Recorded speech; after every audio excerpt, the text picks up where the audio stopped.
India caucus have sent their greetings, and we thank them for that. Ambassador Sandhu has served as Deputy Chief of Mission at the embassy since July 2013 and is the next Indian High Commissioner to Colombo, which is a key diplomatic assignment in India's neighborhood. During his diplomatic career spanning over 27 years, Ambassador Sandhu served in Frankfurt, in New York, Washington, Colombo, former Soviet Union, Kiev, etc. Without much ado, I would now request Ambassador of India, Ambassador Sandhu, to give his remarks. Thank you, Sunit, and welcome everybody to this residence, which we are trying to liven up with all your presence in the new year. And I could have had no better occasion that Avina and I host Taranjit's farewell, not because it's his farewell, but because his name will get us a great audience here.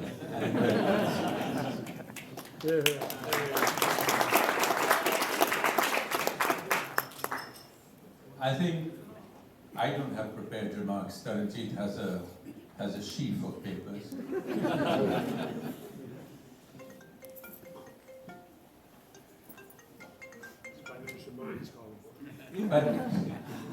But you know, Washington probably is the best capital if you have to talk about institutions. I think everything here is an institution, whether it is the administration or the Hill or the think tanks or the media or the industry. And each of these institutions in each of these dimensions of public life here have a very crucial bearing on how things happen. And when you drive down the mall and look at all the stately buildings, you see each one of those institutions has so many pillars. The Indian Embassy is also one of those institutions, but it has only one pillar. That's Taranjit Sandhu.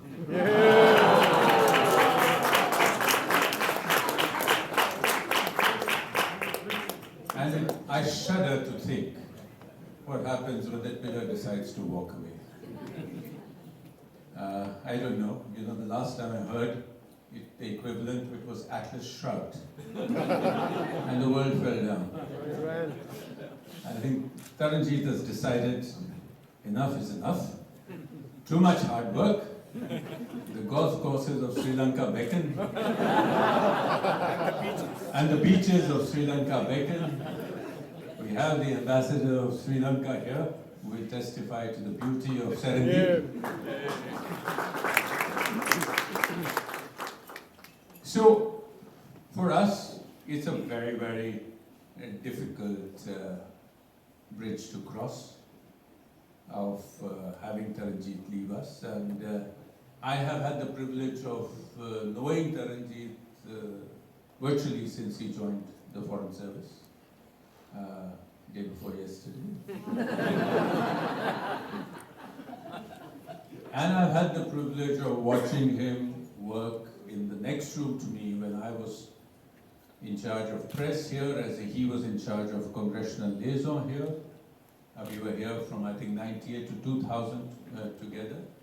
And as I've had occasion to say in some other farewells, it was a very, very important critical part in the India-US engagement that we were faced with.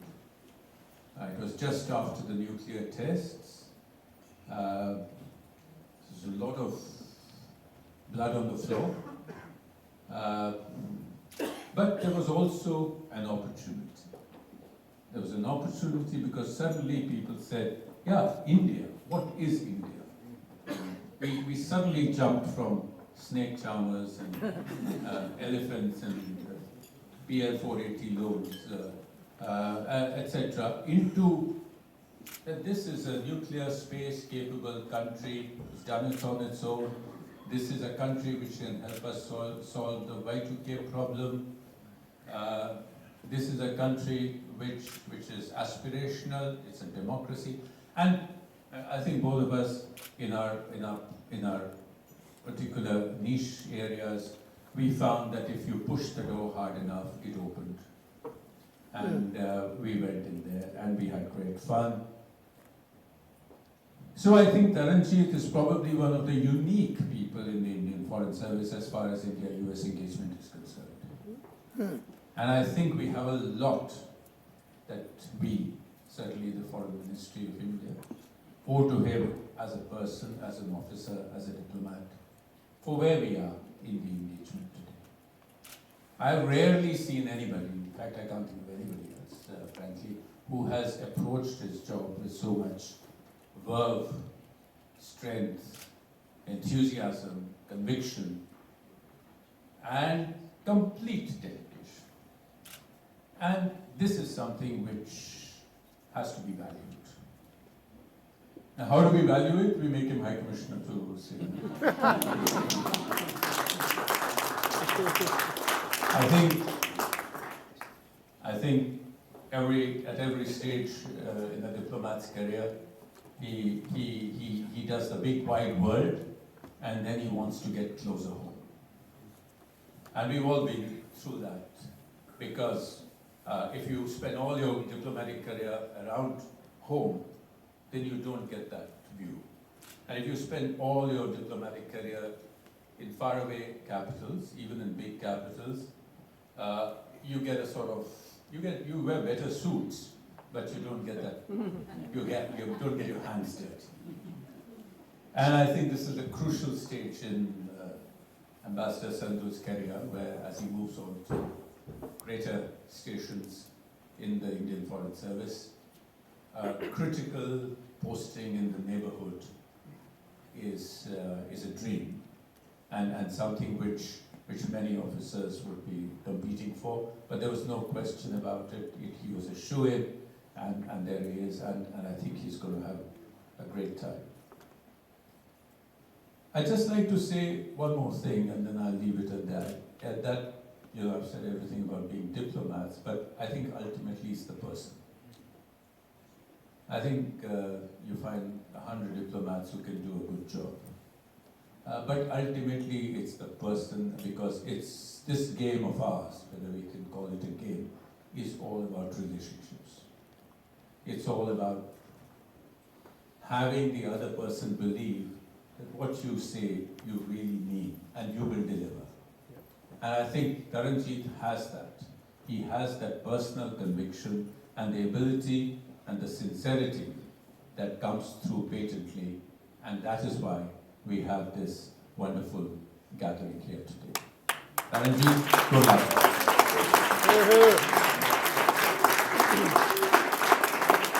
Thanks, sir, for your kind words. Couldn't have been more. I now request Patrick Kennedy, Under Secretary from the Department of State, for his remarks.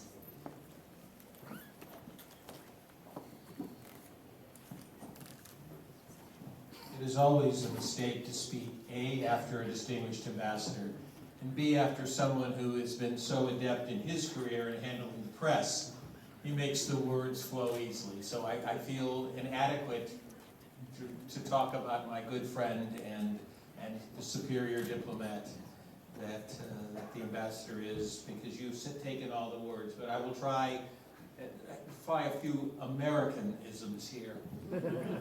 When you have two great countries, and whose relationship has only grown stronger and stronger, thanks to work here in Washington by the State Department, thanks to work in India by all the offices there, and certainly in Washington by an exceptional Indian embassy, you're going to advance across all fronts. But there are always hiccups, there are always bumps. And what you want to do, the goal of any great diplomat, is to make sure that those bumps get very, very quickly leveled in a professional way, to the benefit of everyone, so that they do not sprout up into volcanoes. And it has been my pleasure to work with my good friend on trying to get over those humps, to help in our own way to improve the relationship by making sure that those issues that do arise, when you have missions of hundreds of people spread across two great nations, there are going to be problems, as I said. I think this man has really contributed immensely to Indian-American relations by making sure that those small issues never became great ones, because you do not want anything ever to harm, to stall, to impede in any way the progress. And that is a mark, I think, also of a great diplomat. You seize on the issues, you do not worry about how big or small they are, you worry about their relativity, and you did that, and for that, I know myself and my colleagues in the State Department are immensely grateful. As the ambassador said, you are going on to another important post. It is an important post in your service because it is an important nation. And I only wish I could say that the State Department was not inflicting upon you, as the American colleague there, someone we all know, as Ambassador Atul. Now, but he's waiting for you. Atul was home just before Thanksgiving and stopped by to visit, and I can tell you that he is equally looking forward to seeing you there, seeing how he can partner with you in helping improve our tripartite relations with the great nation of Sri Lanka. And Atul also, if he were here from his position as a Deputy Assistant Secretary in the South Central Asia Bureau, would also equally compliment you, as the ambassador said, because you have the knowledge, you have the ability to apply that knowledge, but you also have an incredibly engaging, an incredibly truthful, an incredibly positive persona. And you make people want to engage with you. And that, I think, is also another mark of a great diplomat. You can have all the knowledge in the world. You can have the subject matter down to the smallest detail on page 597 of the book. But if people do not trust you, if they do not want to count you as their friend, if they do not want to make you their friend, then all the diplomacy in the world is never. We can have Skype, we can have tweets, Twitter, we can have everything else. But in the end, I believe, at least for several more generations, diplomacy will continue to be one man or one woman representing their country to the best way possible, engaging with another man or another woman equally charged, and finding that magic spot where both nations come out better for it. You're going to be incredibly missed, and I know that our loss, the loss of the United States of America, is Sri Lanka's gain. Congratulations. Thanks, Secretary Kennedy. I now request Ambassador David Shear, Assistant Secretary, Department of Defense, for a few remarks. Thank you very much, Mr. Ambassador. Taranjit. Taranjit has been one of my closest contacts at DoD since I arrived as Assistant Secretary in 2014. And that's not just because of his abundant charm. It's because he represents his country extraordinarily well. It's because U.S.-India relations in general and U.S.-India defense relations in particular have expanded extraordinarily over the past several years. We concluded a defense framework agreement in 2015. We issued a joint vision statement in 2015. At Secretary Carter's, in connection with Secretary Carter's December visit to New Delhi, we designated India a major defense partner, which will greatly increase our ability to cooperate both in terms of technology and overall defense cooperation. But I can only sing Taranjit's praises ineffectively compared to some of the other people in my building. And I'd like to share with you a special message that I delivered to Taranjit this evening when I arrived from one of the very special people in my building. I'm going to read it. I wanted to express my sincerest thanks for the distinguished service you provided in advancing the U.S.-India defense partnership over the last 3 years. Our two countries have seen great successes and immeasurable progress during your tenure. I know this is due in large part to your leadership, and I want to convey my deepest thanks and appreciation. I wish you the best of luck in Colombo. I know that you will put your considerable skills to excellent work in Sri Lanka, where we both have important interests and hope to work closely with you. Sincerely, Ash Carter. Thank you very much. Yeah, nice.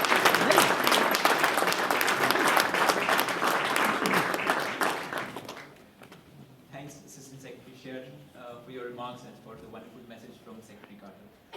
I now request Arun Kumar, Assistant Secretary, Department of Commerce, for his remarks. Thank you.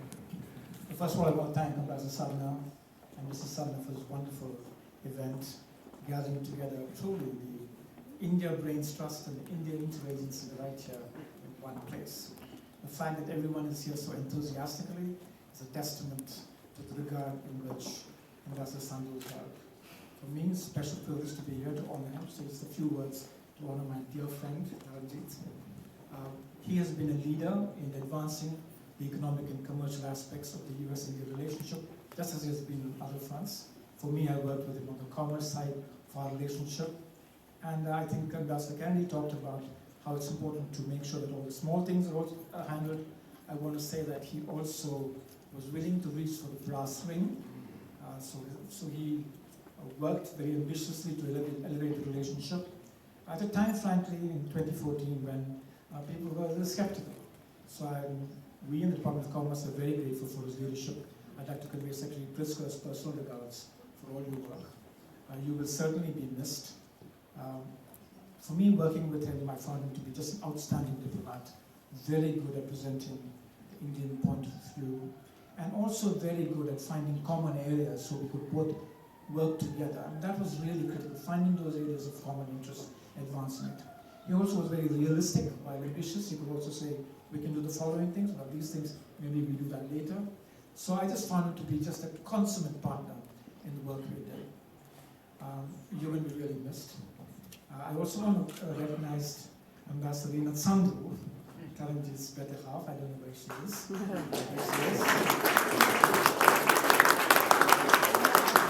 She has been also a very important partner for us in the Department of Commerce throughout the last 3 years that I've been here. So thank you, Rina. Thank you. You're going to be here for a few more months. So I think Ambassador Salma talked about changes happening here. Refer to Atlas Shrugged, etc. And maybe, Taranjit, you're moving on to greener places at a special time. I too, like some of my colleagues, are getting out of Dodge this time. So as we do that, I want to say all the best as you move into your very important position. Looking forward to keeping in touch.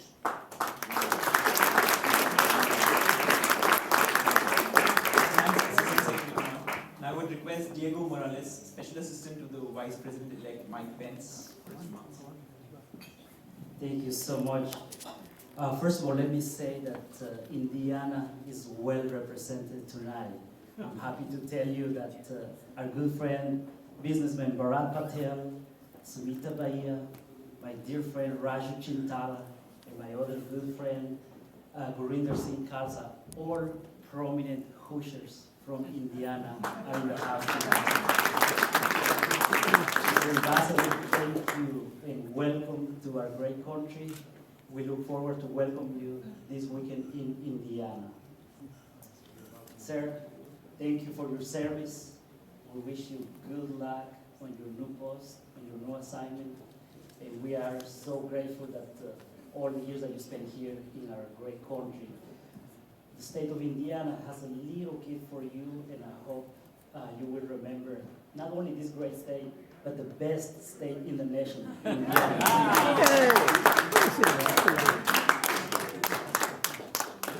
One second, please.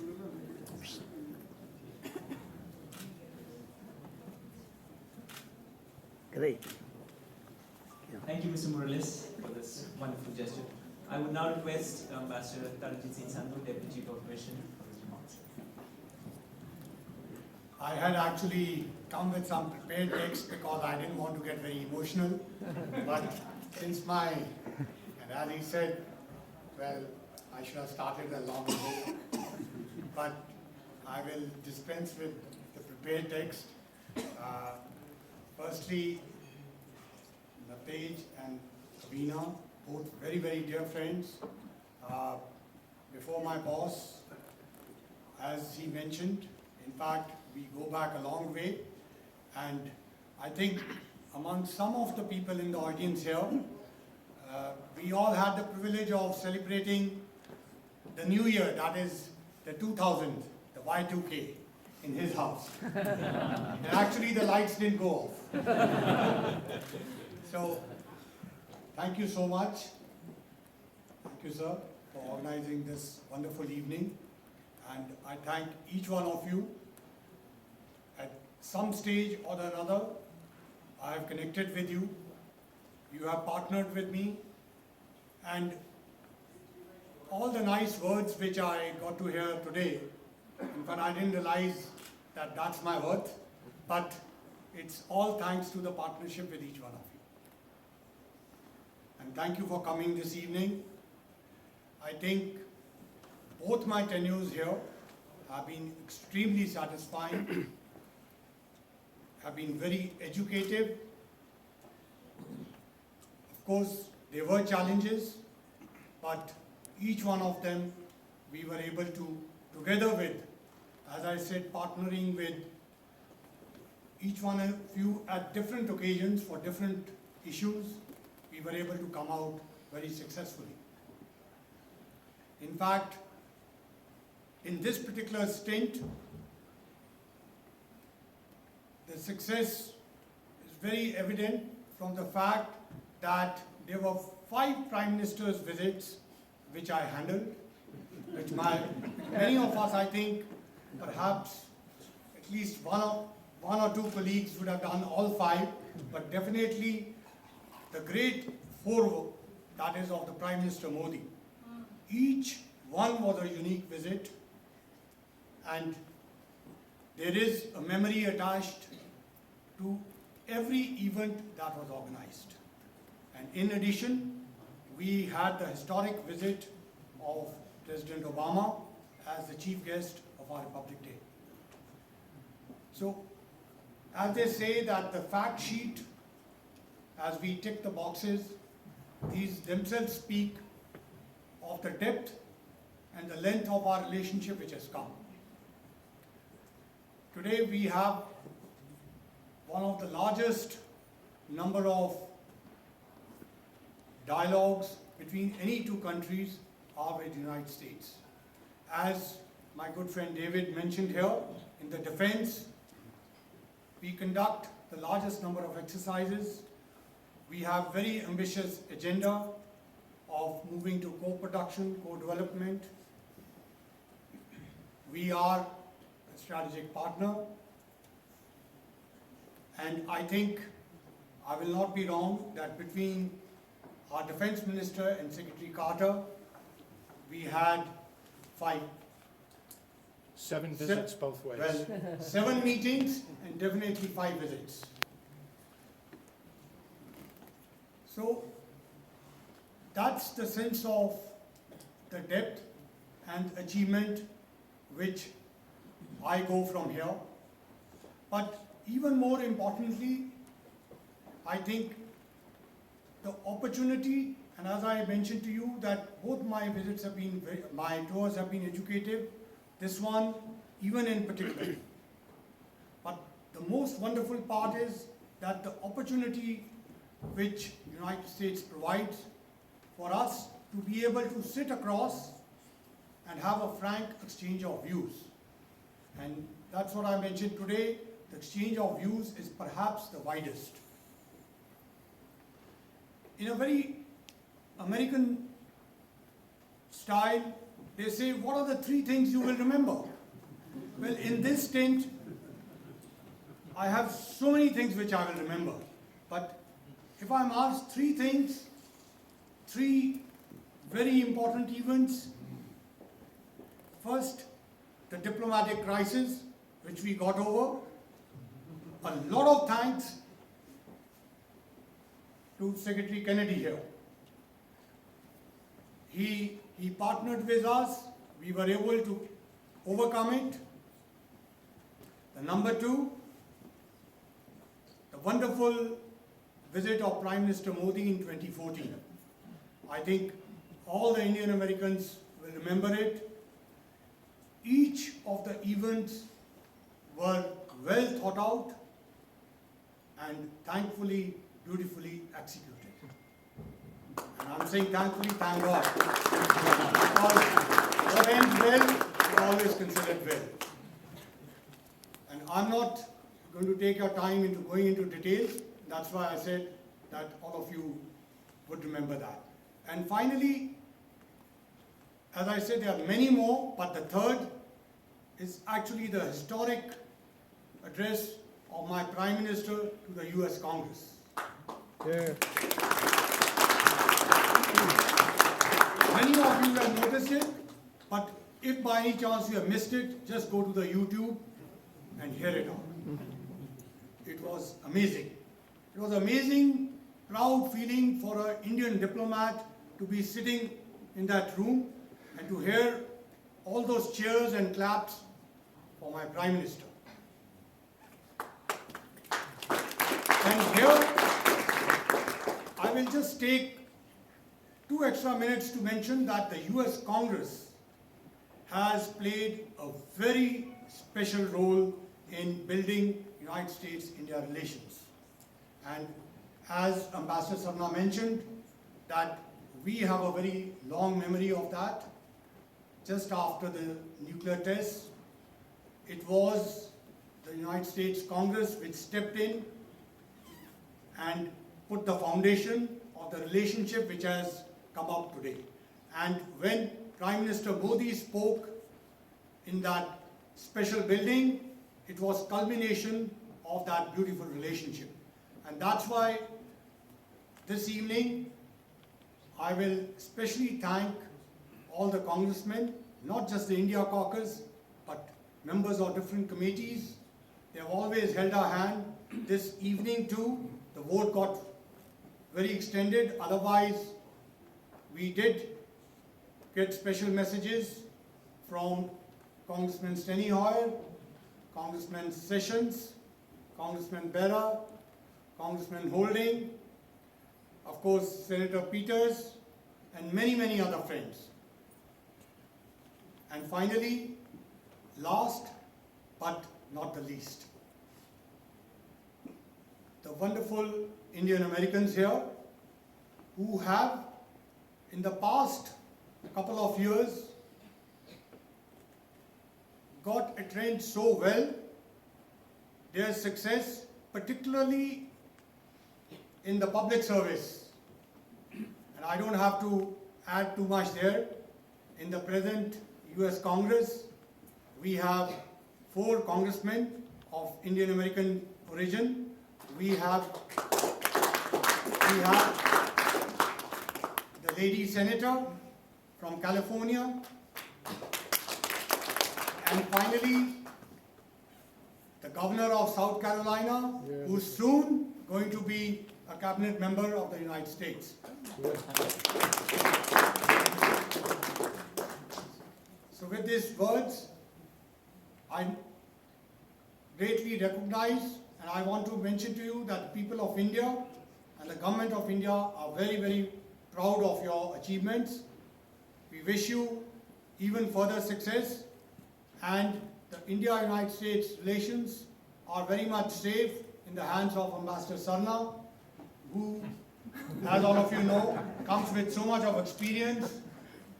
And as Pat Kennedy said, not only that, he has the gift of the gab.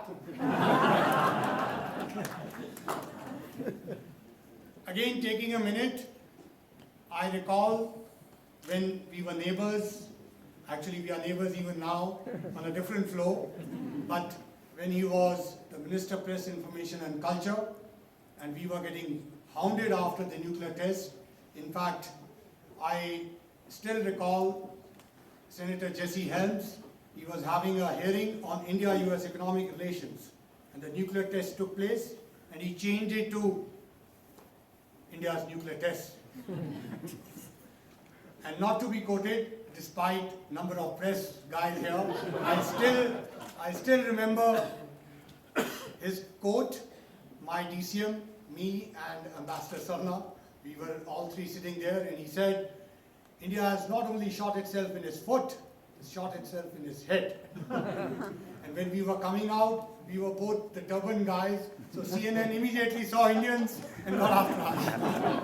But the wonderful part is, this is all we have traveled.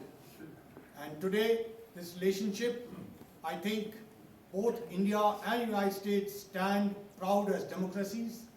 We hold regular and successful elections, and we have change of government which is so smooth as always and will always continue, and that's where our strength of our two democracies, of our two countries come. And once again, thank you very much. Thank you so much for coming this evening. God bless you all, and thank you for all the affection which you have given me and my family. Thank you.